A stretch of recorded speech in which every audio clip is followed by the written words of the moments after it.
Okay, today we had Letao Wang on. He is an author and a card reader, and I've actually got some of his cards here. Me and Callan pulled some cards today, which is super interesting on the podcast, and he explained what they meant to us. It was fucking a cool potty, eh? Yeah, he's a cool dude. He's also a counsellor. So he talks about how a lot of people don't actually come to, whether it's a psychic or card readers, to get their fortune told. They're really there for counselling, and the fortune is a part of that. So he's authentic guy. He's all the way from Hong Kong.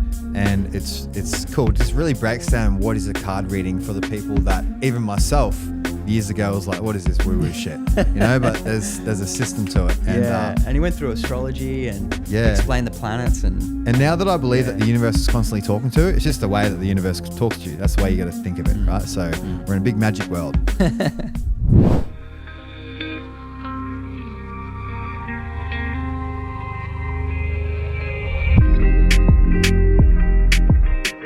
Okay, welcome back, guys, to the Corrected Culture podcast. Today we have Letao Wang. How are you, my friend?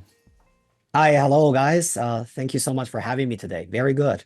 Yeah, sick. So I just got off a call with you last week, and for everyone listening, Letao makes all his own like kind of mythic, archetypal angel cards. Is that how would you say what you do, really, to the listeners out there? Right. So I'm a spiritual counselor. So Yes. mainly the sessions I do are one-to-one counseling sessions. But I'm also an author. So the deck of cards that you have with you is called Oracle of the Mythic Heroes, and it was recently published in the States. Yeah, it's a deck of oracle cards, basically, based on Greek mythology. Amazing, man. The other day I pulled a what card was it? But so good. I love the in the card, in the explanation, like it was so spot on. And even when we did the call the other day, like going through, it's like you pull so many cards, and sometimes like, because for a lot of our listeners, like when you say tarot or something like that, they go straight to woo woo. But tarot, however, has been around for one of the longest things on the planet, right? Correct. Yeah. So originally, tarot was actually used as just playing cards, in the ancient days in Italy. And actually, different authors have different views about the history of tarot. But one thing that we knew was it was not invented for the purpose of fortune telling. It was playing cards. And later we realized that there are certain archetypes embedded in the cards. And so we use that more for our, either you can call that fortune telling. Or personally, I use tarot for, mental health, for, enhancing our self-awareness. That's so good. Yeah, well, I got onto your stuff through Paul Check, as you know, and then through Heather Harvey actually said she had a reading. And yeah, it's another one like we both recently went and saw a psychic. And really? And where? In Brisbane? Just local in Sunshine Coast. Just on. Oh, Sunshine Coast. Okay. Yeah, a place called Budrum. Real cool lady named Lynette.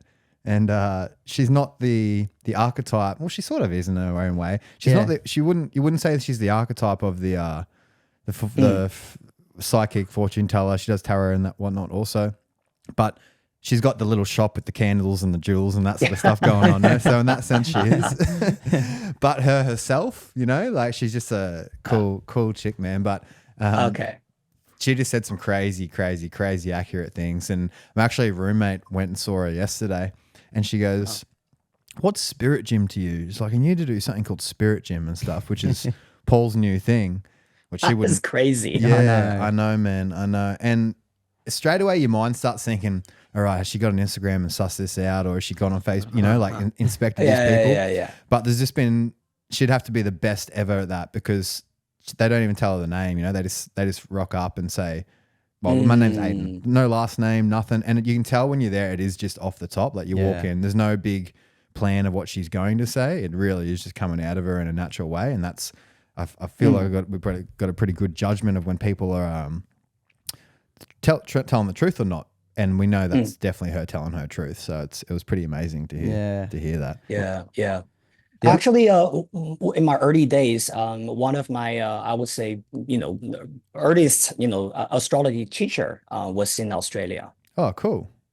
Yeah. So maybe Jake, I didn't tell you. Yeah. So when I was in my early 20s, I lived in Sydney for a few years. Yeah. I was doing my my first master program at Macquarie Uni in North Ryde. Yeah. So, Wow.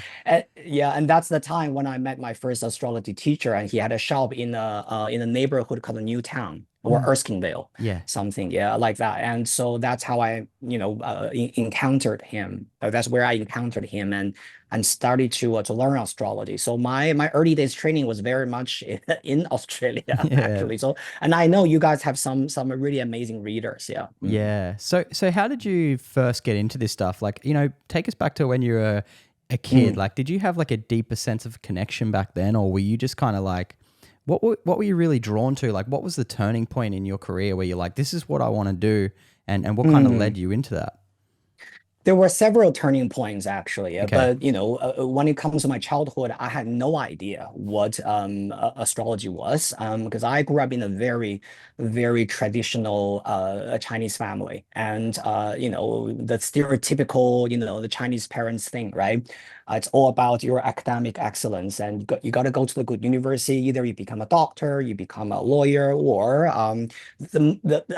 the worst that they can accept is you work for an investment bank. Okay, that's it. Anything other than that, you're a failure and you're a shame Okay. to the family. Wow. And so it was pretty much about that. And so I had no idea, I had no time, and I was not exposed to any esoteric studies, and because it was just irrelevant to my childhood.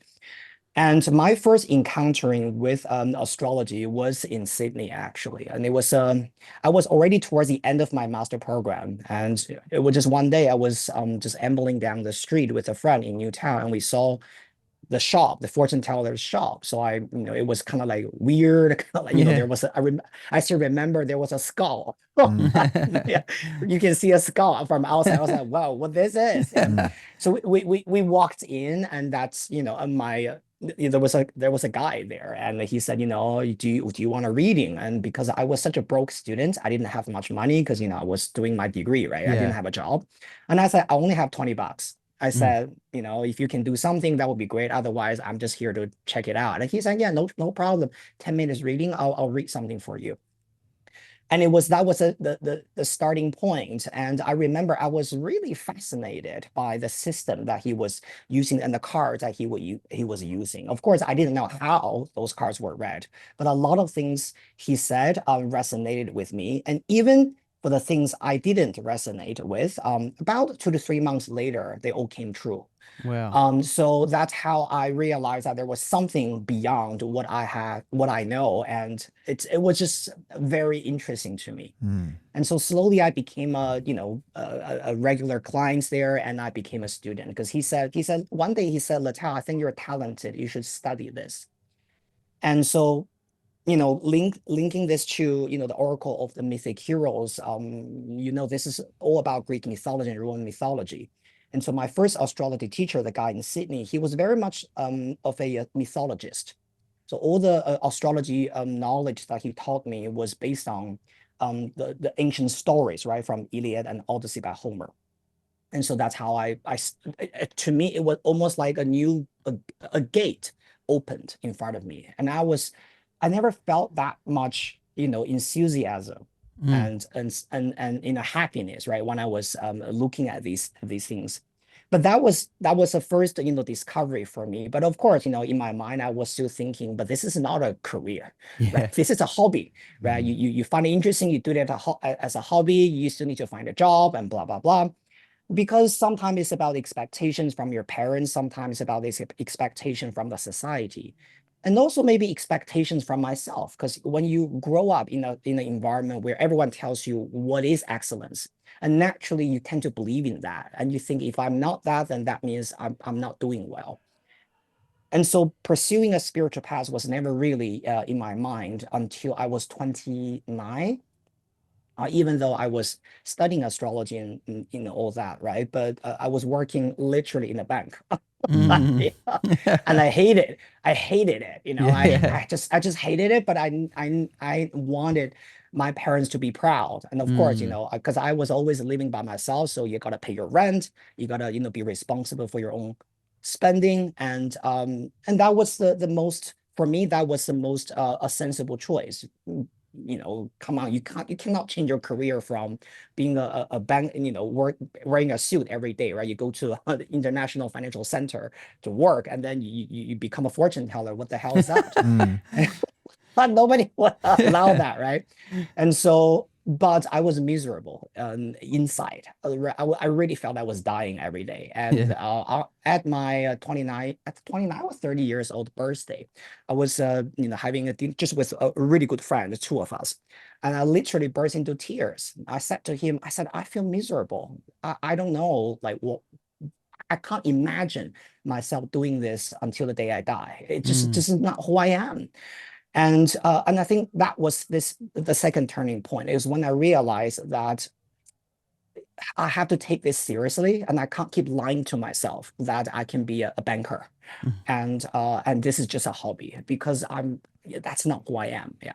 So that's how I slowly all these years transitioned from studying to being professional, and then there's of course a lot of stories after that. Yeah. That's Yeah. man, I thought you were like 30, so I was like, what's going on? Like now, At that time, right? Yeah, now I'm 40, right? Oh, right, yeah. Oh, you look I'm great. 40 now. You bloody but aged I'm well. Yeah. Yeah.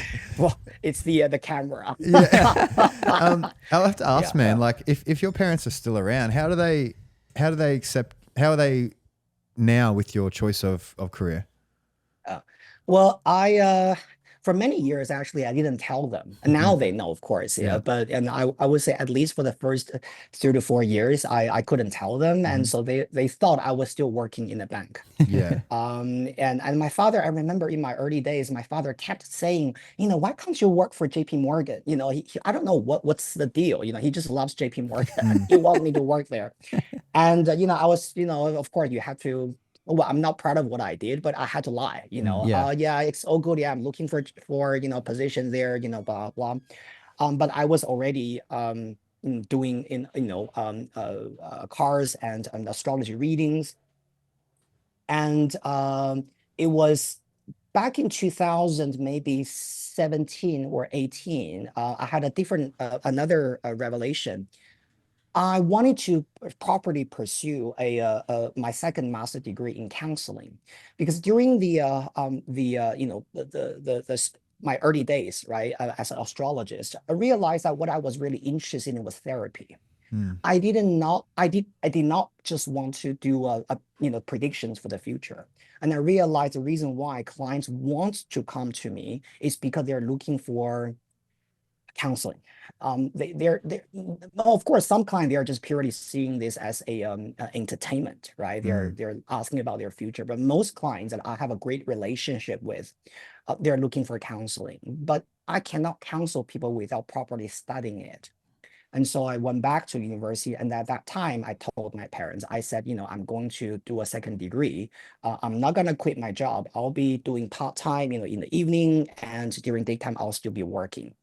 And they questioned me. They said, why do you need to study counseling?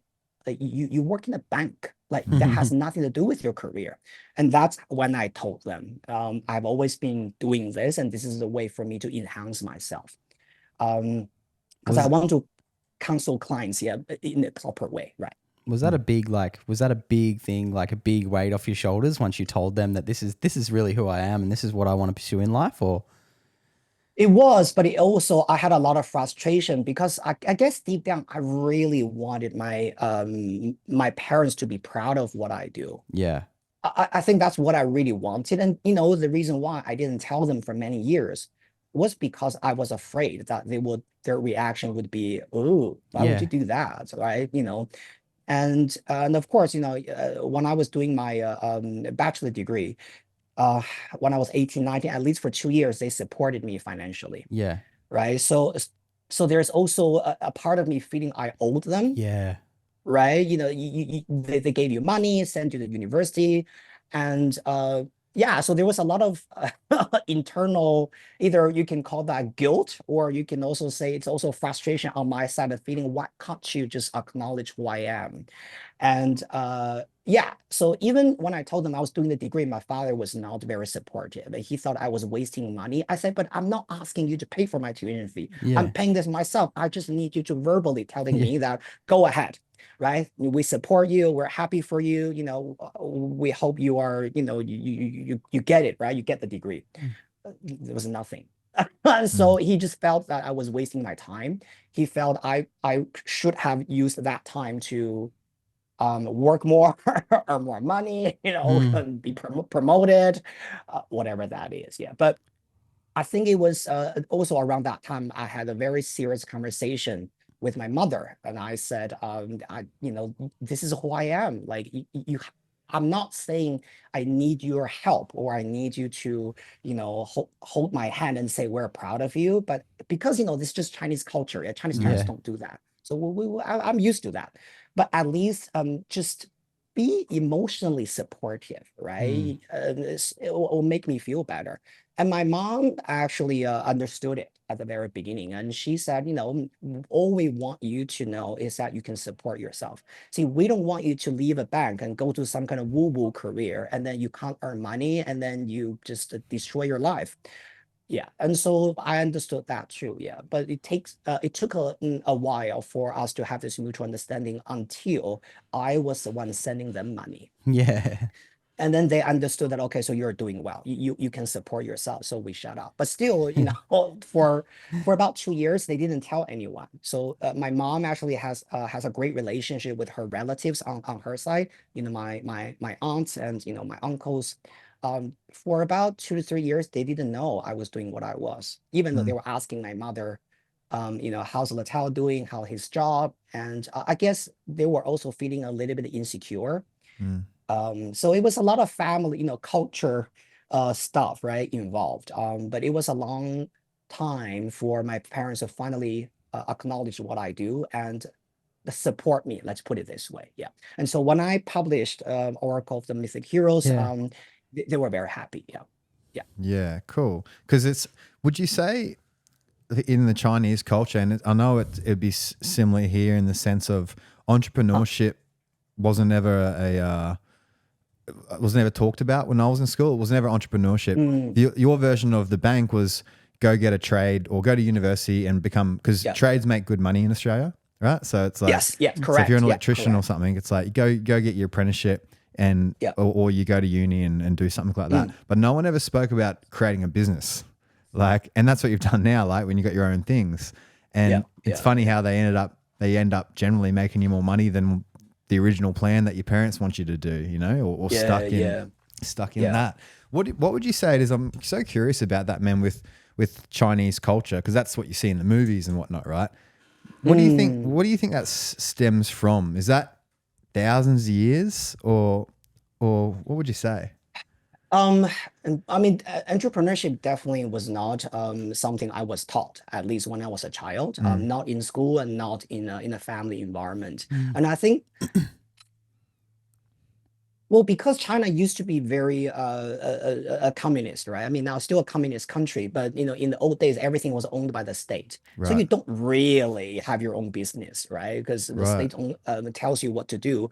But of course, after 1979, the reform of Chinese economy, and then slowly, the free economy, free market showed up. But my parents were born in the 1950s. Mm-hmm. So their mentality was, different generation, right? And also I think it's because it's just too much risk.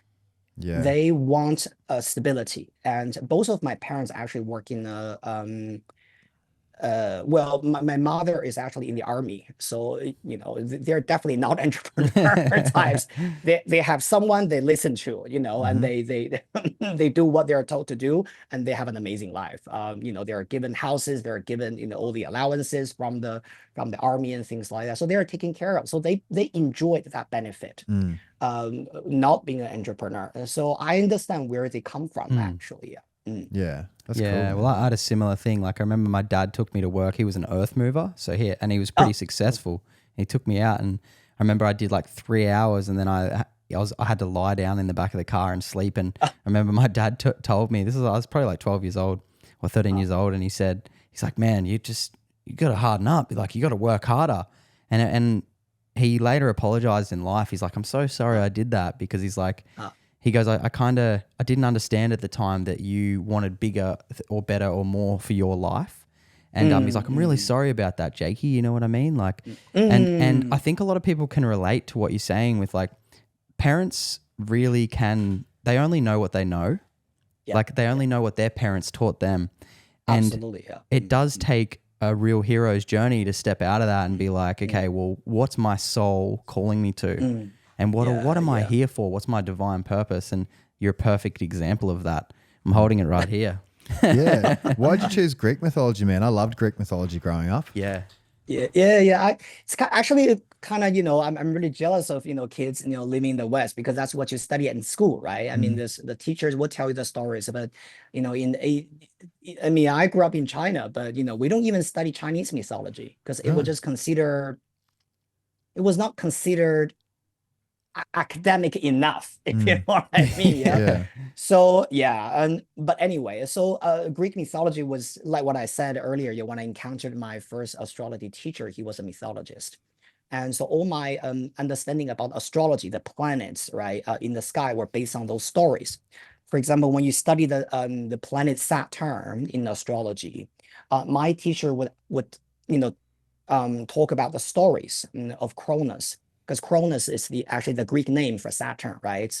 Saturn is a Roman name, and Cronus is a Greek name.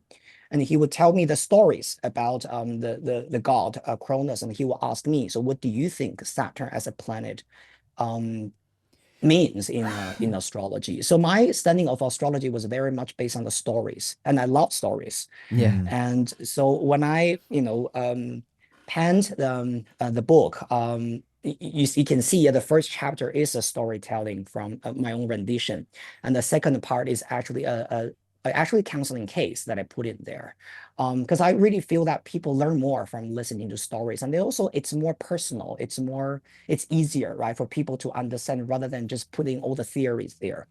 Yeah, that's spot It's on. just right, it's just not interesting. And so I really wanted something to be easily accessible to people from all walks of life. Yesterday I actually had a chat with another a friend of Paul's. Oh, I don't know cool. if you know. Yeah, yeah. So he's in the States, right? And he said actually my children love it. So his wife would read the stories, the first part of each chapter, to their kids before their bedtime. So yeah, so I really loved that. And I think that this Yeah. is great, Yeah. right? So children can enjoy it and adults can enjoy it, right? So that's really what I love. And so I don't know if you have my second Oracle deck, it's this one. It's Oh, called cool. Oracle of the Celestial Deities. Yeah. Oh, sick. I haven't got that yet. Yeah. Yeah. So this one came out 2 months ago. So Mythic Heroes came out in January. This one came out in June. So the Mythic Heroes is all about the heroes and heroines, immortal stories, and this one is about the gods and goddesses. Cool. So for me, it's just all about the stories that we as human being, right, experienced thousands of years ago, but we project that onto gods and Mm. goddesses. We think they did that, but actually those are our experience. And after thousands of years, right, we're Yeah. still reading their stars and we're experiencing exactly the same thing that they experienced. Man, I'd love to go into that of what you've looked into of like stars and Mm, planets, say like mm, Mercury and Icarus and all these sort of like planets, mm, how is the story attached to the star and mm. why? Or I or the see. planet. Like Right. how does that happen? Mm. So, mm, well, the first of all the planets, scientifically speaking, they were named after the mythology anyway. Yeah. So, when we discovered, let's say, Uranus, right, back in 1782, and somehow our community decided that we're going to name that planet Uranus. But also, it has a lot to do with what was happening around that time. Because, for example, when Uranus was discovered, it was around the same time. With the Industrial Revolution in the United Kingdom. It was also around maybe 10 years, 20 years gap, yeah, with the French Revolution. So there was a lot of, chaos and changes Mm. at that time. And so when Uranus was discovered, we felt, oh, okay, so since we found this planet during the time of chaos, we're going to associate this planet in the sky with the chaos. And who is chaotic? Uranus itself in mythology was chaotic, because everything was born from chaos in mythology. And the god of the Uranus, or Uranus, right, in Greek, was the god of the universe, and he himself was a chaos, and everything was born out of him. And so when we name certain things, right, there were, it depends on what happened at that time in our human society. Also, same with Neptune and also Pluto. Pluto was discovered during the First World War, actually. So of Wow. course, Pluto was associated with destruction and death, because millions of people have to go to the battlefield and fight and die. Neptune was discovered in, I don't remember which year. I think it was 1860 something or 1870 something. And that was during the same time when we had a medical breakthrough. That's when we started to use anesthesia in Wow. surgery. And that's why Neptune was associated with illusions and dreams. Because when you're under anesthesia, you are not Yeah. aware, right? You are just gone, and that's how we associate Neptune with. So yeah, so that's the association. Yeah. I don't know if that answered Yeah, your yeah, it question, does. right? Yeah. Yeah. And when someone says like, say, Mm, Nep say your star sign's passing through, mm, say, Jupiter, or however that would work, or park, I'm always thinking yeah. of Mercury retrograde, but that seems to happen every couple of weeks. But Yeah. you know what I mean? What does that mean for that? Is that Oh, that person's birth sign is moving through a part of that, I guess, solar system, I see and what you mean. and Yeah. is the story attached to that during their time in life? Right, yeah. So when we talk about, usually, so in astrology, there are three important components we need to understand. The one thing is about planets. So you're talking about the sun, moon, Mercury, Venus, Mars, right? So there are actual planets moving in the sky. And the second thing we talk about is a constellation sign. So we say you're an Aries, you're a Taurus, you're a Virgo. And so you need to understand the physical existence where they are. If we look at our solar system, we know the sun is in the center, right? Everything goes around the sun, including the Earth, right? Mm-hmm. And so when we talk about the planet, we're talking about the moment you were born. When you're on the Earth, you popped out as a baby, you look into the sky, you can see the stars in the sky, right? Because they're constantly moving. So you take a snapshot at that moment, so where they are. And Ah. when we say, for example, you're an let's say, Callan, what's your sign? Do you know your zodiac sign? I'm Virgo. Okay, great. Okay. Yeah. So let's say you're a Virgo. Basically, when people say what's your zodiac sign, we're talking about your sun sign, meaning that the moment you were born, where the sun was shining at. Mm-hmm. And so when Wow. you were born, I was supposed end of August or the first half of September. Basically, on that day when you were born, if you look at where the sun is from your position on the earth, behind the sun, that's the constellation sign of Virgo. Right. Because the 12 constellation signs are really far away from us, yeah, and the planets are close to us around the Earth, right? We're talking about solar system, Yeah. but Aries, Taurus, Virgo, Capricorn, they're far away. They're like the 360 degrees around our solar system. So if you draw a line, right, you are the first dot on the Earth, and the sun is the second dot, and you extend that line, and that line is pointing in Virgo. And Wow. that's we say That's you are a, cool. you're a sun sign Virgo. So when people say your moon sign is in a different sign, what does that mean? It means, again, you draw a line between you on the earth where the moon is, and you extend that line, and that is pointing, probably it will be pointing at a different sign. Yeah, I think it And was so that's, Gemini for my yeah. moon sign. Ah, Hmm. there Yeah. you go. Yeah. Yeah. So sun sign Virgo, moon sign Gemini. Yeah. So that's what people say, these kind of things, right? And when people say Mercury retrograde or certain planets are going retrograde, they are not talking about when you were born. They're talking about what's happening at that moment. For example, when people say, "Oh, I keep messing up with my schedule or something wrong, must be because of Mercury retrograde." Is because from our perspective on the Earth, if you look at Mercury, usually 3 times a year, Mercury seems like it's moving backward. Right. But of course, planets, they don't move backward. It's an illusion, actually, yeah, because the speed of the Mercury and the speed of the Earth are different. And so there are certain times you will see Mercury going this way around the sun, but certain times it was going to move backward from our perspective. Mm. And so that's when we say Mercury is moving backward, but physically it is not. It's just our perspective. Yeah. My dad's been really into astrology my whole life. He's the sort of guy that can look up at the stars and tell me that those sort of things. And Yeah. he goes, "Oh, there's Venus, there's Jupiter. That's you can't see that right now, but that's over there." Yeah. And oh shit, I was about to. Damn it, I was going to say something about it. But I have to say, Callan, since Yeah. you mentioned Mercury retrograde, because your sun sign in Virgo and moon sign in Gemini, both these two constellation signs are ruled by Mercury. Right. So I would say Mercury retrograde probably will play a very important role for you. Okay. Cool. Yeah, because there's a That's cool. system called rulership in astrology. Certain planets are the rulers of certain signs. Yeah. The sun rules Leo, Mercury rules both Virgo and Gemini. Right. So definitely, I would say that probably you will want to know when Mercury is moving backward. Mercury's messenger of the gods, isn't it? Correct. Yeah, Yeah. correct. It rules everything related to travel, language, communication, writing. Podcast is ruled by I would say podcast probably is ruled by both the sun and Mercury, because Mercury is talking, right? It's communication, but the sun rules Leo. Leo is performance, is how you show yourself. Right. Okay. My Yeah. sister's Leo. Yeah. I just remembered because I remembered Dad would always talk about. He goes, "Look at a eclipse," and he goes, "Think about that eclipse. How it's the perfect size to be eclipsing itself from the sun. From our point of view, if it was whatever 1,000 k's closer, 1,000 k's behind, or however it works, it wouldn't fit perfectly. So that in itself is." What is that, man? What's the magic in that? You know, we can call it. I've said this before. We can call the sun hydrogen and helium, whatever it is, but it's still the magic is that it's there. And the magic I think of is an eclipse. How was it positioned in a perfect space for the moon to cover the sun? And why does that happen? Why is that happening in us? Like that's the magic to me. You know? And why is it? In everything in the universe, also inside our body. Everything that makes up the atmosphere is also part of us. And just little circles and spheres and spirals. I know. Spirals and spheres. Yeah.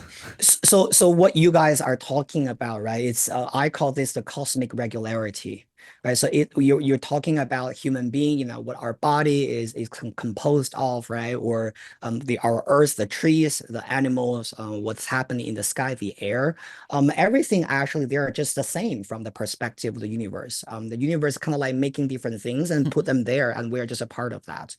And whatever that is happening in the sky is almost like a reflection of what is happening on the earth. And this is a very important concept raised by a very famous Swiss psychologist called Carl Jung. Yes. And he said it's about as above, so below, as within, so without. So people usually ask, how can stars decide my fate? And I said, they don't decide your fate. We work parallel.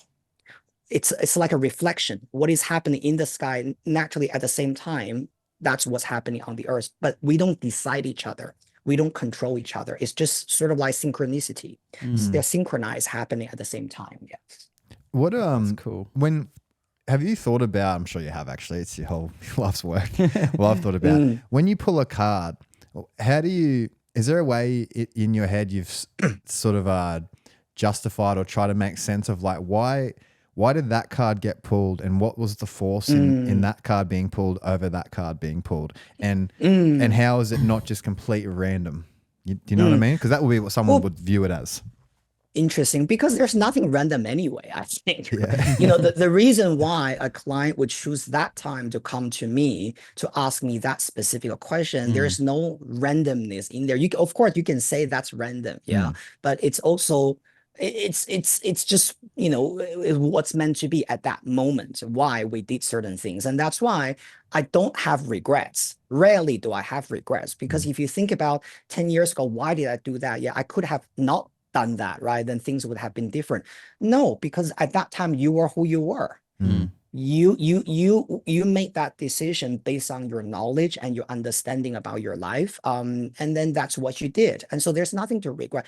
Even if we could go back in time, you would still do the same at that age and at that time. And so this is how I see this, right? So coming back to your question, when the client pull a card from the deck, right, and they have a sincere question in mind, thinking, I want to know how to resolve this issue because this is bringing me agony, and they pull a card at that time, there's usually some so-called meaning or synchronicity in it, and that's how what we do based on is we are working with a synchronicity with the clients together. Yeah. That's so cool.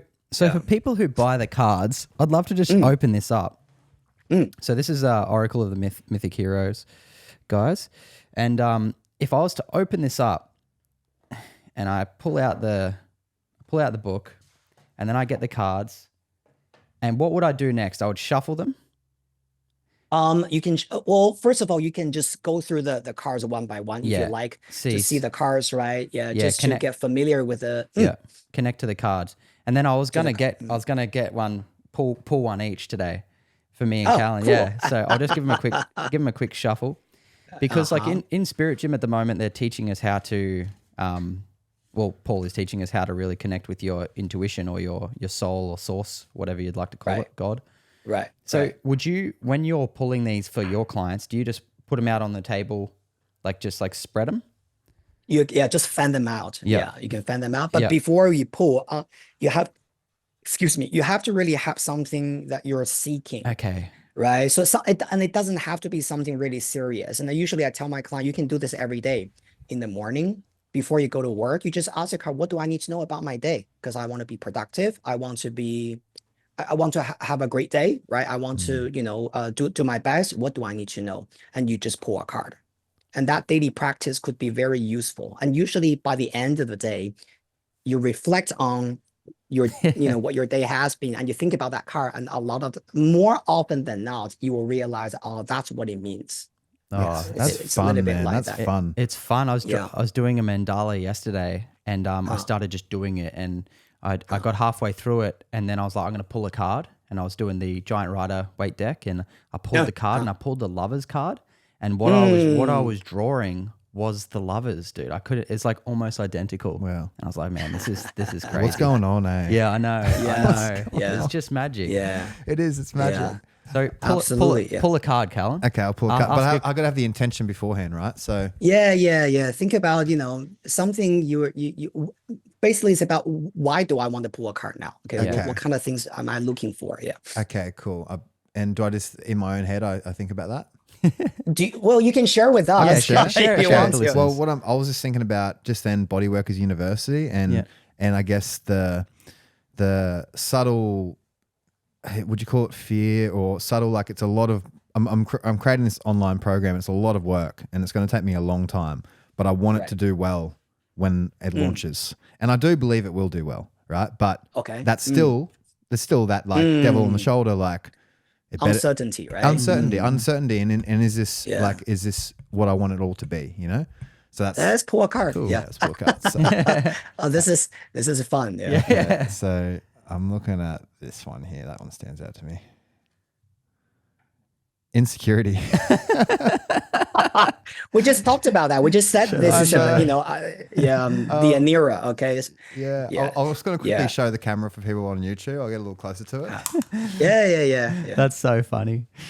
Yeah. Can you see that, That's awesome. So she's a bit of a babe too. So I'll explain a little bit, because cool. Probably people don't really know who Deianira is. Deianira was one of Hercules' wives. It was probably I think it was the last wife he had, and Deianira was a very beautiful woman, and she had a great relationship with Hercules, but she's also very insecure because Hercules is a god of strength, and of course a lot of women love him and all that. And so always she felt, a little bit insecure when she's with him because he gets a lot of attention. And there was one time they were crossing a river, and a centaur, a wild centaur, liked Deianira, and he was trying to,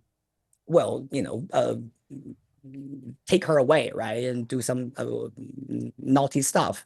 And Hercules stopped it, right? Hercules said, don't touch my wife and blah blah. Anyway, and so he actually killed the centaur. But before the centaur died, and the centaur whispered at Uranus' ear and said, if you want this man to love you forever, you need to ask him to use this potion. So before he died, he gave Deianira a bottle of potion. And Deianira never used it because she felt, she couldn't trust the centaur. The centaur was trying to, rape her and all that kind of stuff, right? But again, she always had this insecurity, and she always felt, maybe Hercules would cheat on her one day. And finally, she couldn't resist that urge, so she poured the potion onto Hercules' lion skin cape, or the hat, right? And she felt, as long as I do this, and when Hercules put on his clothes, he's gonna fall in love with me forever, and he will always be loyal to me. And Hercules did not know this, and so when he really put on the clothes, actually he was burnt to death, because it was not really the real, love potion. It was a poison, basically. And of course, Deianira felt very guilty about that, and she killed herself as well. So it was a very kind of tragic story, right? So the moral behind that was, sometimes it's not that you won't have what you want, but it's the insecurity that will kill your success. See, if Deianira had just believed in Hercules, probably they would have a very happy marriage forever. But she used that potion out of her insecurity, and that's what destroyed this whole relationship. So this card usually tells us to have faith in what we want to believe in. And when we have that insecure thoughts in our mind, we need to know that, okay, this is not right. And how do I eliminate that, right? So on the surface level, that's what the story is about. Wow, it Powerful, is eh? counseling, man. And it's so funny when you mentioned that earlier. I was like, that's so spot on. People going to think they're getting future read. They're not. They're going to get cancelled. Everyone I've sent there, they're really going to get cancelled. And it really did uplift me. Like when I went and saw Lynette, that really uplifted me, because it was sort of like, yeah, everything you want is happening and it's done and you're on the path. And then what you just told me then, it's like, oh yeah, just trust. Like, don't be insecure about it. Otherwise that'll attract that in. Yeah. Just trust that So the spot work on. you're putting in will get rewarded to it, because it always does work like that. That's cool. I love this shit. And also, I think sometimes insecurity, triggers a lot of unfounded fear, right? Or, they can be, triggering each other, right? The more fear that we have, the more insecure we have. And the more insecure we have, the more fear we feel. And sometimes, I remember a client asked me, but how do you, okay, I understand where you come from, but how do you not have fear? And I actually talked about this in the book, in the chapter for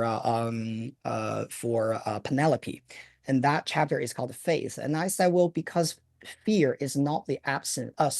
Because faith is not the absence of fear, but it's our own ability to withstand it.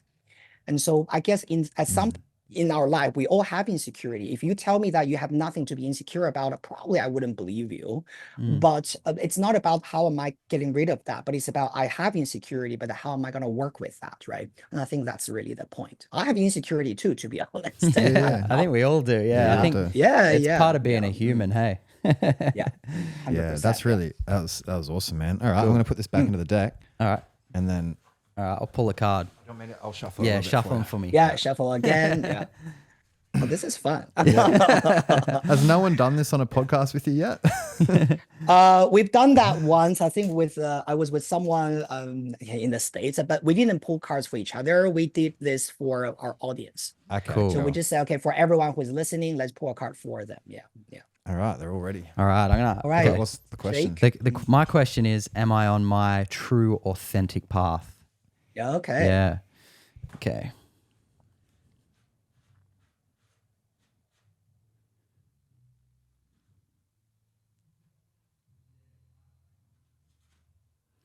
Protection. Oh, very good. Okay. So this card, this woman is from the story of Atlanta, actually. This card actually is ruled by the constellation sign of Cancer. You can see the constellation sign there, right? Yeah, it's yeah. the sign of Cancer. And Cancer rules the energy of security, home, family, and anything that makes you feel solid and protected. So first of all, when you pull this card, it's telling you that whatever things that you have decided to do, you are being protected by the universe anyway. way. Okay. So you are being watched basically in a good way. And something, when I'm saying this, something just came to my mind. The transit Jupiter in the sky is going to enter the constellation sign of Cancer in about a year and a half. So we are in 2024, we're in summertime. I mean, in Northern Hemisphere, yeah, but for you guys, I think it's winter, spring, Yeah, just started something like spring. that. Yeah. Yeah. So so Jupiter will enter Cancer around actually not a year and a half, actually a year. Jupiter will enter Cancer in June 2025. And Jupiter is a planet symbolizing opportunities, growth, development, and breakthroughs. So Jake, probably whatever that you're working on at this moment, you're going to see some kind of major development in about a year time. Okay. We're talking about after summertime 2025. Cool. And yeah, and of course, this card is about protection. It's about you're being watched by the universe. So yeah, so to answer the question, are you on the right path? The answer is 100% yes. Yeah, I really feel like that for you too. Yeah, for I feel sure. like you're going in a spirit gym. It's like you're becoming more aware of your inner thoughts and your choices, and then that's helping me become more aware of it. Just you talking about it. It's like, oh, where am I doing that too? Like, you know, because you can ask yourself, why do you do anything? Why do I decide to walk this way instead of that way? Why do I go to the fridge now? Why do I like? And if you know you're doing that for another however long it goes for. Yeah, for sure. And I think like even the way you explained earlier, like your soul's journey of you know creating all this stuff, like I feel that even when you're talking about it, and I was like, I feel like that's like almost like Paul describes it as like you've got a horse who is your soul, and you're riding the horse, and sometimes you can lean off one way, and you kind of like, oh, I don't know, but when you start to learn how to ride the horse and be in sync with your horse, which is the soul, you just feel it. It's more of a feeling. Absolutely, yeah. It's a very intuitive thing, right? You just know it, right? And you don't really need a lot of rational, not rational, but you don't need a lot of logics behind that to back yourself up. No. Because eventually they will all come together. Eventually it will become logical anyway. Yeah. So, but only you know, right? Yeah, only it's you know that individual. feeling. It's your own thing. Hey, and I think that's why this stuff is just so good, because having a method of meditation, like, I'm very like, I love Ram Dass, but his methods of meditation, I shouldn't say, but I should say, and his methods of meditation have been very linear for me, and they've helped me to a point. At the moment, I'm really enjoying spirit gym, like contemplative meditations and pulling tarot and art and figuring out all these ways, because your individual kind of way to evolve is your own. And I think like I've been guilty in life of thinking, oh, it's his way will work for me. Like Ram Dass, because he said that he follows the breath going in the nose and out the nose. Like it works, it did work, but there's your way, your method will come to you. And I think like having a spiritual practice with these cards and things like that really helps develop that.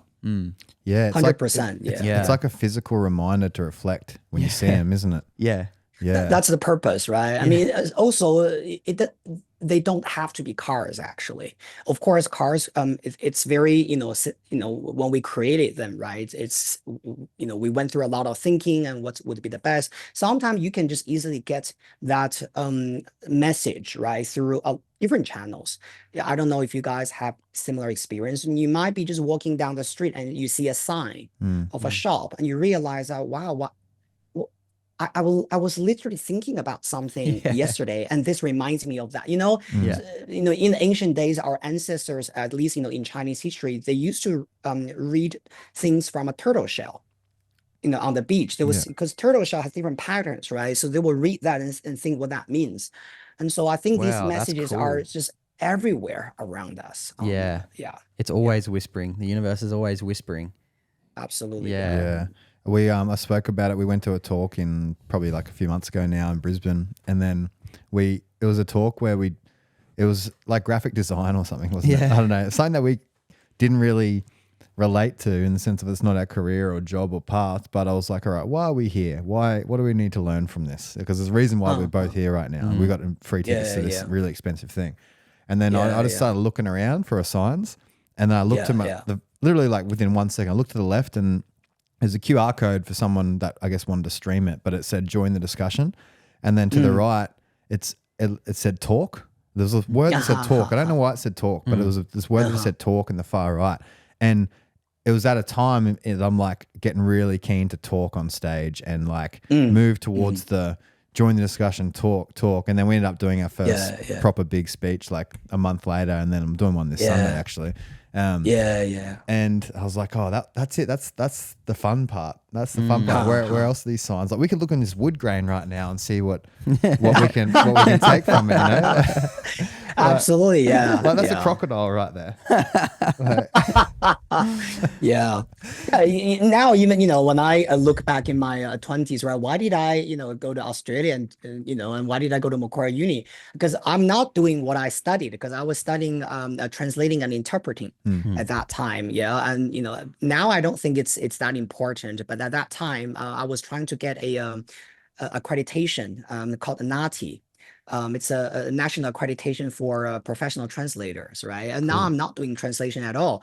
So I'm thinking, okay, why did I spend 2 years studying that? And now, I think a very important reason was because I needed to meet my spiritual teacher at that time. I needed to go to a new town and meet him, because without meeting him, this gate would never have been opened for me. Yeah. So, right. So when you think That's about it, you crazy. realize, okay, a lot of things make sense. Huh? Yeah, that's cool, man. People's life can change so quick, eh? Yeah. It just, we were speaking about it recently too, about just doing things. Like you decided to walk into that, and you see people where they are stuck in a routine and they're not really liking their life, but nothing's changing. There's no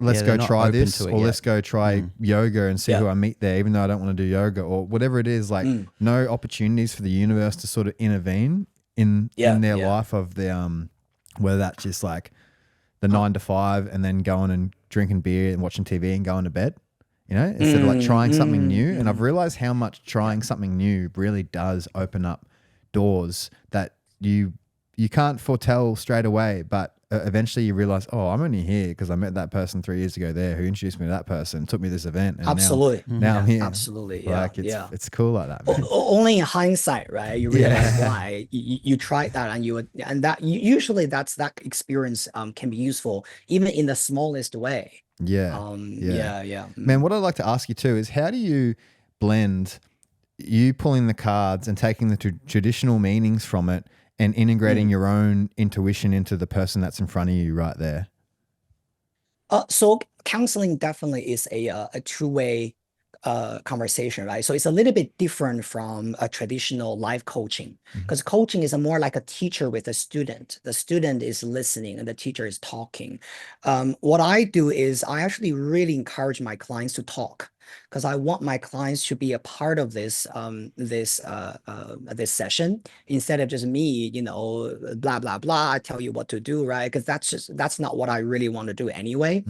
And I think when it comes to to answer your question, right, how I do this session is because I have the stories in mind, I have the stories in front of me on the cards, and I'm listening to my clients talking about the thing they're interested in discovering, or maybe they were traumatized by and they're agonized by.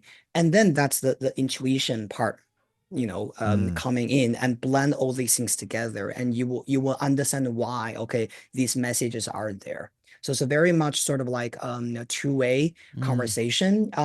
Occasionally there are clients who refuse to share. That also happens. They will say, I'm not going to tell you anything. I thought you were going to be the one reading me. There are people who are stubborn like that. Yeah. And then in that situation, then you will really, and if you are a very experienced reader, then you will have to be able to read things purely based on the cards and on their astrological chart. But that could be a very good way to break the ice, because once they know that you are a real deal, you know what you're talking about, they will become more open to share.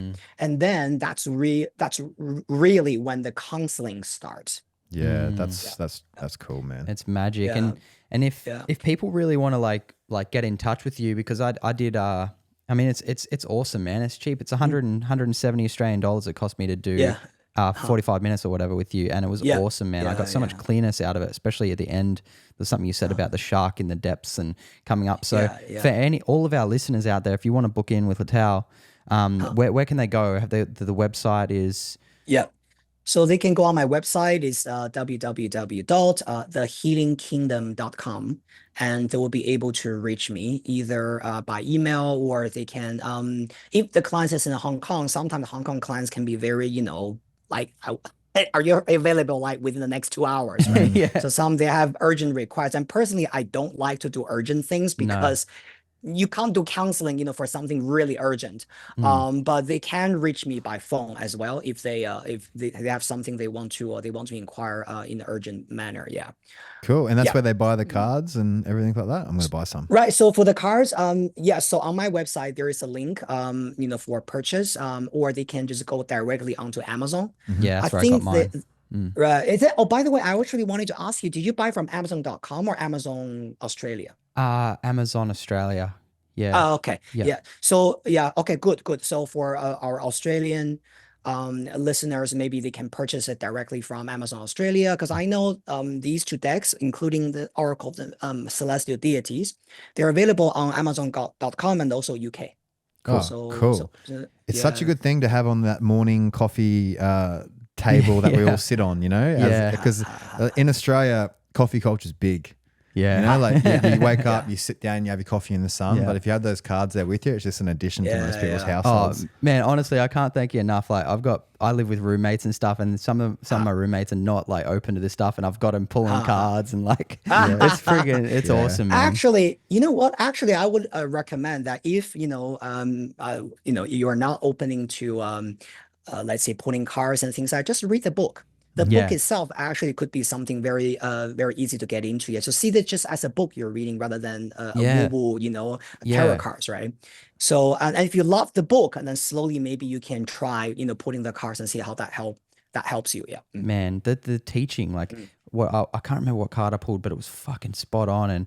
And I love in the book, it says it has the teaching. So it has the story and then it has the teaching and what you can take from that. And man, it's golden. So yeah, Paul. Thank you. Yeah, your Paul Check podcast got me onto it, and I'm grateful. So thank you so much, man, and thank you so much for your time today. And we really appreciate it, man. I love meeting you in the flesh, even though it's through here. But absolutely, it's such an honor, to be on your guys' a podcast, right? I mean, I've been on quite a few this year, but most of them are in the States and Canada. You guys are my first Aussie. Oh, awesome, man! There'll be a lot of Aussies. There'll be a lot of Aussies tuning in. That'll be, I'm sure they'll be getting these cards. Yeah, I'm sure they'll reach out. Man. And also because I had a history with Australia. For right? sure. So, yeah. Well, dude. Hopefully soon I'll be able to visit. Again. Yeah, I'd love to go to Hong Kong. My uncle lives in Hong Kong, actually. Love to go to Hong Kong. Oh, wow, Yeah, he's cool. lived there my whole life, so